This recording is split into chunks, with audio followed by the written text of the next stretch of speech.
ఇక్కడ ఒకే ఫ్లాట్లో ఒకే ఫ్యామిలీకి చెందిన 5 చనిపోయారు. మరో చోట 11 మంది చనిపోయారనే వార్త కూడా వినిపిస్తూ ఉంటుంది. దాని ఆధారంగానే మిల్కీ బ్యూటీ తమన్నా మెయిన్ లీడ్గా ఆఖరి సచ్ అనే సాలిడ్ థ్రిల్లర్ సిరీస్ కూడా వచ్చింది. ఒకే కుటుంబంలో 11 మెంబర్స్ చనిపోవడం, అవన్నీ మర్డర్స్ అని పోలీసులు అనుకోవడం, తీరా వాళ్ళందరివి సూసైడ్స్ అని తెలిసి షాక్ అవ్వడం, అసలు ఏం జరిగింది అనే ట్విస్టులతో సిరీస్ సూపర్గా ఉంటుంది. గ్రాండ్ ప్యారడీ టవర్స్లో ఒకే ఫ్లాట్లో ఒకే ఫ్యామిలీకి చెందిన 5 చనిపోవడం అప్పట్లో సెన్సేషన్ అయింది. అసలు ట్విస్ట్ ఏంటంటే వాళ్ళంతా సూసైడ్ చేసుకున్నారు, అది కూడా ఒకరి తర్వాత ఒకరు. దీంతో గ్రాండ్ ప్యారడీ టవర్స్ పేరు బయట ప్రపంచానికి DTS సౌండ్తో వినిపించేసింది. సరౌండింగ్ ఫ్లాట్లో ఉండే వాళ్ళు ఉలిక్కి పడ్డారు.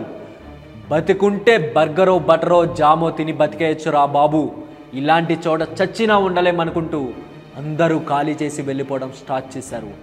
అసలేం జరిగింది అక్కడ చూద్దాం.